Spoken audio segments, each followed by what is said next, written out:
I was trying to get my mom to buy a trash can from Home Depot, some 2 wheelchair motors, and an axe to tape on the front of it. We were gonna call it Trash Can Full of Boom. Boom? Looked so easy to just be like, oh, I'm just gonna drive the robot and the other one will explode. And it's a lot harder than that. I didn't know that's not how it worked. I was 8. I was like, how much for that one? And he's like, I'll get back to you. Speaking of that, when they say like, oh, you can make a robot with stuff found around your house, they basically mean you can build a robot with stuff found around Ray's house. Today we're talking with one of the youngest drivers in BattleBots history, Perfect Phoenix. On this episode of Behind the Battle.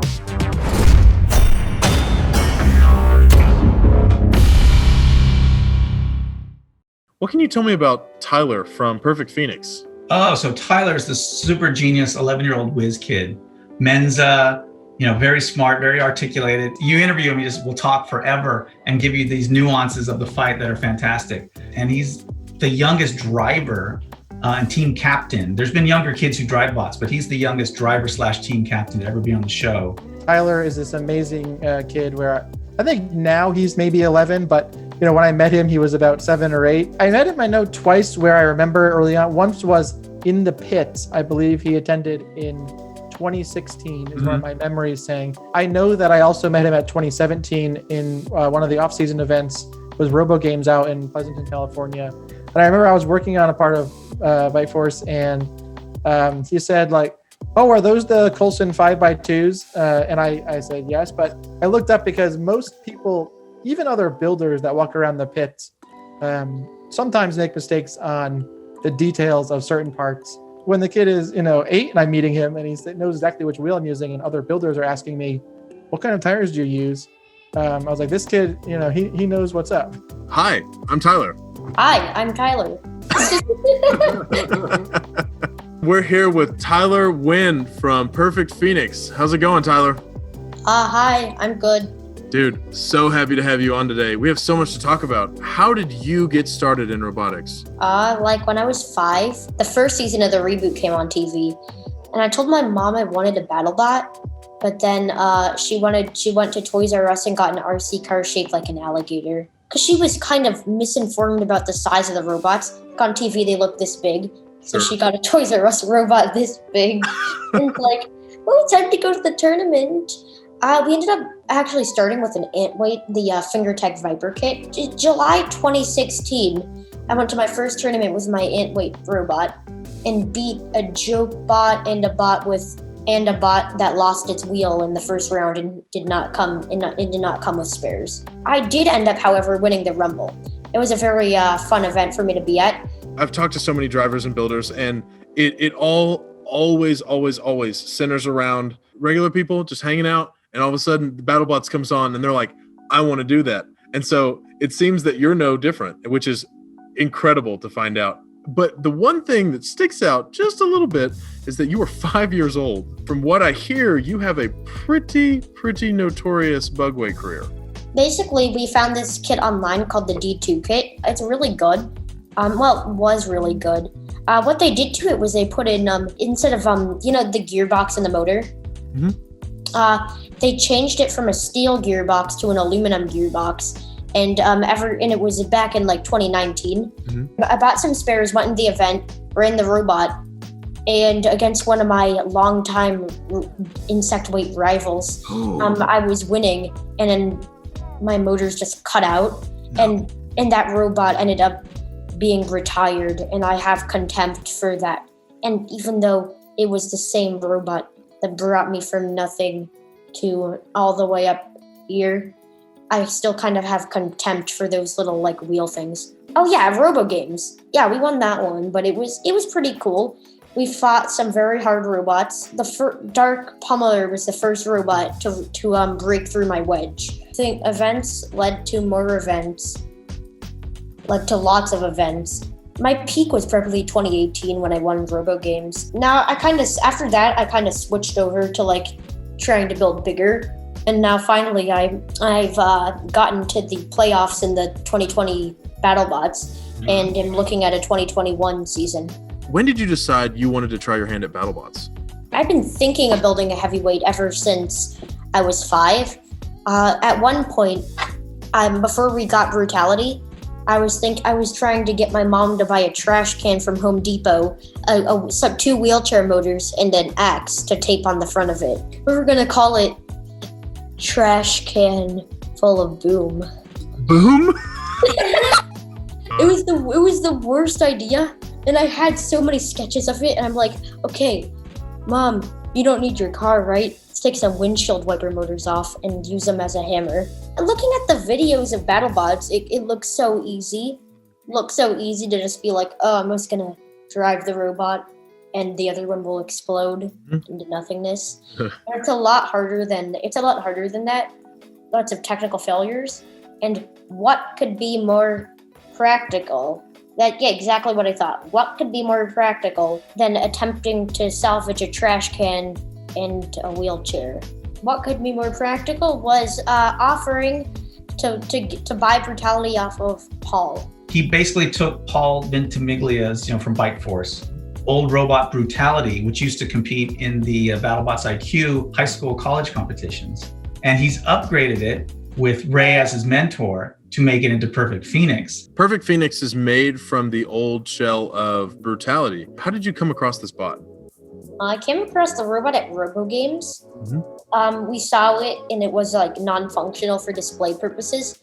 So then Ray and I came up to Paul and I'm like, it sounds more like a sleazy black market deal than it really was. Well, especially with the way you kind of put your arm up on the table and say, yeah. Hey, I'm gonna.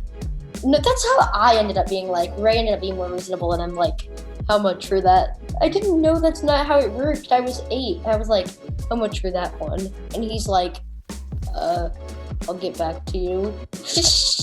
And Ray came up and he's like, how much for that one? And it was like, they basically did some deals involving sums of money, and it was a very good deal. We only had to pay for the chassis, and Paul supplied us with lots of parts, and very conveniently, Ray had spares of those exact parts lying around in his garage. Speaking of that, when they say like, oh, you can make a robot with stuff found around your house, they basically mean you can build a robot with stuff found around Ray's house. I heard you're doing some work with Tyler from Perfect Phoenix. What can you tell me about Tyler? Tyler's awesome.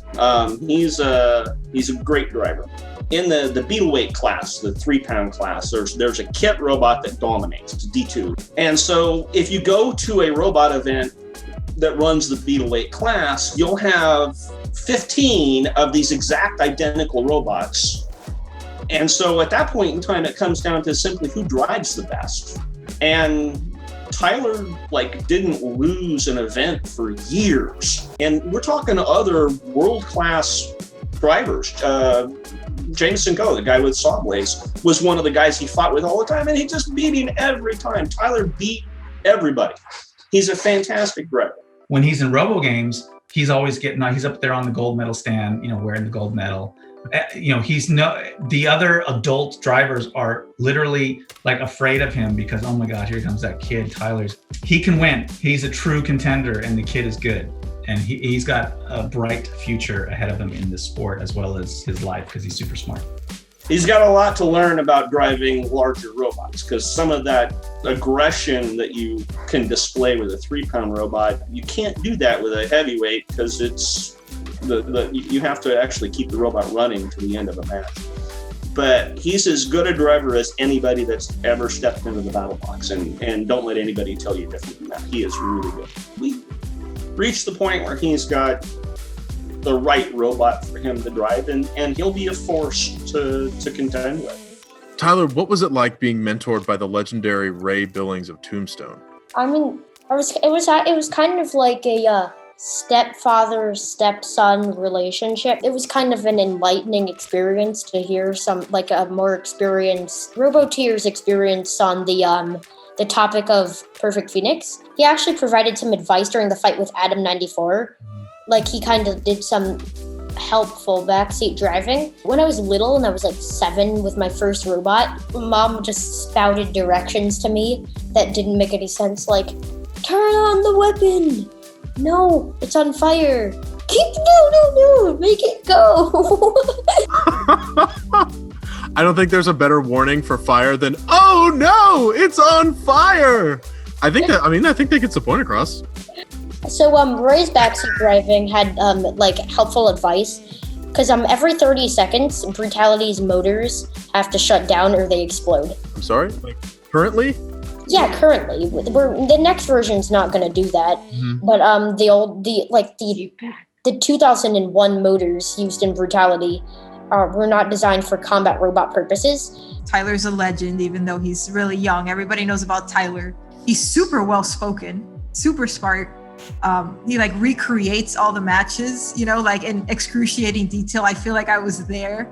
And when Tyler would fight, they ask him a question, and you couldn't hear his response, but he's like, oh, blah, blah, blah, and spinning. And he's like all these hand motions of like the robot flying and then the weapon spinning and hitting the other robot. You could tell that he like really understood the dynamics of, you know, how the robots worked and gyroscopic forces and all this stuff. Tyler, it's time to talk about your fight with Adam 94. What can you tell me about it? With Adam, it was clear he wasn't going to back down and he might take advantage if we turned off the weapon. So I just had to go full aggression and just pound it. Because that weapon actually stores more, I did the calculations, it actually stores as much energy as Ice Wave's blade. Ooh. So it's very powerful, but unreliable. If the fight would have lasted only a second or two more, I don't know if I would have made it. It just goes to show how good Brutality's engineering is. It was like engineered to go right up to the limit. So we actually smoked during that match, which was the second occurrence of that happening. Mm-hmm. I should have learned my lesson from the fight against Scorpios, but we assumed that was because of the saw coming down and hitting the weapon. But it wasn't. It was just because you can't run the weapons. You can't run the spinner for a while. We were trying to aim for the belt of the weapon, try to rip it off, because in between the two discs there's a big exposed belt. We managed to get at that belt and the weapon itself and take it apart, because the Adam's weapon it's pretty big. It's like the weight distribution wasn't all that great on this year's Adam, so the wheels like to sometimes tip off the floor a bit. Whenever that opening happened, I rushed in and smashed them against the wall, and I thought I was really lucky to win that fight on the judge's decision, because the judges can go either way. I was jumping and screaming after it because I knew 2-1 is top 32. What's your plan for next season? The weapon motors. We have our D-packs in right now. Those caught on fire. They actually got really dangerously close to smoking even when we ran them in the test box. Mm-hmm. I couldn't touch the robot for an hour after the test box because it was literally like hot. We're putting in mag motors, and they're less powerful than the D-packs, but they can handle more voltage. Okay. So we're kind of gonna wire more voltage to the mag motors. So it'll probably spin the exact same speed as it would have with the D-packs. And that means that the weapon can spin for the full 3 minutes. And I think we might have actually, had we had mag motors, I think we could have taken it to gone the distance against Scorpios, and might have even won that one. You've accomplished so much at your age. What do you want to do when you're older? When I'm older? Mm-hmm. I mean, I've thought about that a lot. I'm probably going to pursue like a STEM job, because that's in like science or math, because I'm pretty good at like science and math and stuff like that in school. I want to become like either a software developer or maybe like an engineer or something like that. Something to that kind of science branch of jobs. Well, it sounds like you have the passion for it. And I mean, from what I've seen on BattleBots, you've got the chops for this stuff, man. Tyler, this has been amazing. Thank you so much for spending the time and talk to me. And I can't wait to see what Perfect Phoenix comes up with in the rest of the season. Bye. See you later, buddy. Join us next time for more exclusive interviews on the Vex Robotics channel. And make sure you like and subscribe so you don't miss a second of the action. Thanks for watching.